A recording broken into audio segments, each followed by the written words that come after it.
ஏன்னா நம்ம போராடினாலும் சாவான், போராடலைனாலும் சாவான். ஒருவேளை போராடினா வாழ்வதற்கு வாய்ப்பு இருக்கு.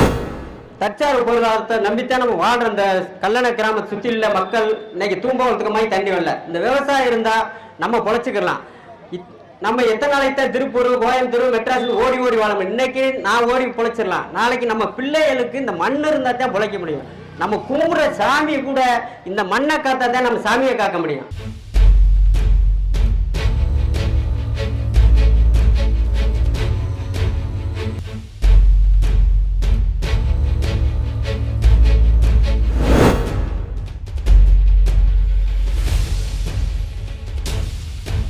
கல்லணை கிராமத்தில் கல்குவாரி பிரச்சனைக்காக நமது மக்கள் தன்னெழுச்சியாக போராடுவதை நாம் தமிழச்சி வெகு வரவேற்கிறது. இந்த போராட்டம் காத்திரு போராட்டமாய் நம்ம தொடரணும்.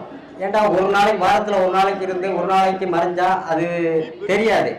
தினம் நம்ம காத்திரு போராட்டமா ரெகுலரா வேலைக்கு போவோம், சாயங்காலம் வந்து உட்காரணும், காலையில உட்காரணும். இப்படித்தான் பரந்தூர்ல விமான நிலையத்துக்கு எதிர்ப்பா 2 வருஷமா உட்கார்ந்துகிட்டு இருக்காங்க மக்கள்.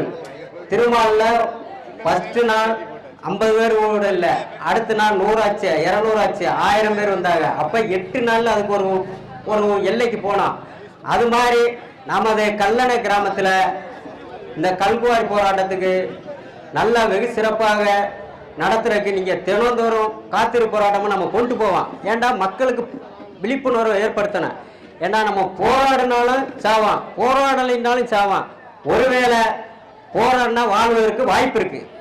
அதனால இந்த போராட்டத்தை நம்ம முன்னோர்கள் மண்ணை ஆண்டு அவங்க குடும்பத்துக்காக இழக்கல, இந்த நாட்டுக்காக இழந்தாங்க. இன்னைக்கு அவங்க வரலாறு பேசுது. நம்ம இன்னைக்கு அவங்கள தெய்வமா கொண்டாடுறோம். சின்ன மருது பெரிய மருது நம்ம தெய்வமா கொண்டாடுறோம்.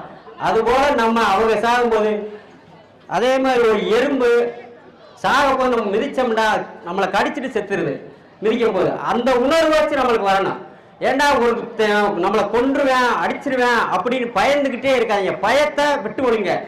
இன்னைக்கு சாவான், 60 சாவான், எப்பயும் சாவான். ஆனா ஒருவேளை நம்ம போராடி செத்தோம்டா நம்ம பிள்ளை தலைமுறையாச்சு வாழும். அதுக்கு நம்ம உறுதுணையா எல்லாரும் ஒற்றுமையா இருங்க. நம்ம இந்த கிராமம் வந்து தற்சார்பு பொருளாதாரம், ஆடு மாடு விவசாய நிலையம், கிணத்து பாசனம், இதை நம்பித்தான் நம்ம வாழ்றோம். இன்னைக்கு 15 ஆண்டுகளா இந்த கல்லணை ஆத்துல இதுவரைக்கும் இங்கிட்டு எத்தனையோ கம்மாய் பாசனம் இருக்கு, தண்ணி வந்திருக்கா? நீங்க பெரிய மனுஷங்க ஒரு 60 வயசு இருப்பீங்க, உங்களுக்கு தெரியும் எப்ப தண்ணி வந்துச்சு. இந்த கல்குவாரி இருக்கிறதுனாலதான் நம்மளுக்கு தண்ணி வரல. ஏன்னா அந்த கால்வாய் திட்டம் அங்கிட்டு அதெல்லாம் மறைமுகம் இருக்கு. அதனால இந்த கல்குவாரினால நம்மளுக்கு வாழ்வாரம் ஒரு 50 கசம் தான் நம்ம ஊரை சுத்தி, 15 கசம் 20 கசம் தான் இருக்கு கிணறு. ஆனா தோன்றது 150 அடி, அப்ப 45 அடி ஆளந்தே நம்ம கிணறு இருக்கும். ஆனா தண்ணி நீராரம் பள்ளத்துக்கு போயிடும். ஆகையால நீங்க பொதுமக்கள் தற்சார்பு பொருளாதாரத்தை நம்பித்தான் நம்ம வாழ்ற இந்த கல்லணை கிராம சுற்றியுள்ள மக்கள் இன்னைக்கு தூம்பவத்துக்கு மாதிரி தண்ணி வரல. இந்த விவசாயம் இருந்தா நம்ம பொழைச்சிக்கலாம். நம்ம எத்தனை நாளைக்கு தான் திருப்பூர், கோயம்புத்தூர், மெட்ராஸ் ஓடி ஓடி வாழ முடியும்? இன்னைக்கு நான் ஓடி பொழைச்சிடலாம், நாளைக்கு நம்ம பிள்ளைகளுக்கு இந்த மண் இருந்தா தான் பொழைக்க முடியும். நம்ம கும்பிடுற சாமி கூட இந்த மண்ணை காத்தா தான் நம்ம சாமியை காக்க முடியும். அப்படி இருக்க சூழ்நிலைக்கு நம்ம தள்ளப்பட்டுட்டோம். அதனால மக்கள் வந்து ஓரடி கட்சி பார்க்காதீங்க. கட்சி இன்னைக்கு வரும் போகும், இந்த கட்சியில் இருப்போம், நாளைக்கு அந்த கட்சி நம்மளுக்கு நிரந்தரம் கிடையாது. ஊர் தான் நிரந்தரம், நம்ம மண்ணு தான் நிரந்தரம். மண்ணை மட்டும் நேசிங்க. அதே மாதிரி அனைத்து உயிரிலும் இந்த மண்ணில் வாழணும். அதுக்கு நம்மளுக்கு கிடைச்சா போதும். ஆடு மாடுக்கு தண்ணி இல்லை, இன்னைக்கு எத்தனையோ பூச்சி இதுகள் தண்ணி இல்லை. அதனால அந்த நீர் ஆதாரம் பாதிக்கப்பட அழிக்கு. இன்னைக்கு நம்ம ஒவ்வொரு குடும்பத்துக்கும் ஒரு நாளைக்கு ஒரு குடம் 30 ரூபாய்க்கு வரைக்கும் வாங்கி குடிக்க நிலைமைங்க. மாசம் 1000 ரூபாய் தண்ணிக்கு செலவழிக்க சூழ்நிலை தள்ளப்பட்டான். இதே இன்னும் ஒரு 10 வருஷம் கழிச்சு பாருங்க, அந்த தண்ணி குடி தண்ணி கூட நம்ம எங்க போய் நிப்போம்ன்றது நினைச்சு பாருங்க. அதனால இந்த மண்ணை காக்கிற வரைக்கும் நீங்க காத்திரு போராட்டமா கொண்டு போங்க.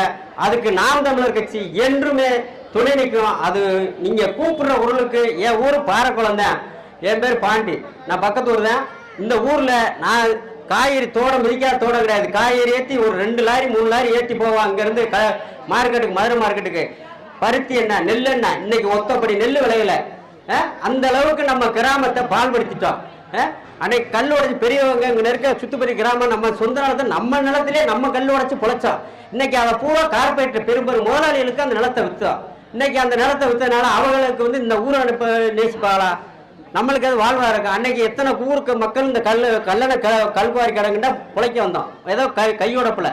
ஆனால் இன்னைக்கு பூரா மிஷின் இயந்திரம் மூலம் தோண்டி அதோட பாதாளத்துக்கு வரைக்கும் போயிட்டாங்க. அதனால மக்கள் சிந்திச்சு நல்ல இந்த காத்திருப்பு போராட்டத்துக்கு என்னைக்கு நாம் தமிழ்ச்சி வலுவாக நிற்கும் என்பதை உறுதிமொழிகிறேன். நன்றி, வணக்கம்.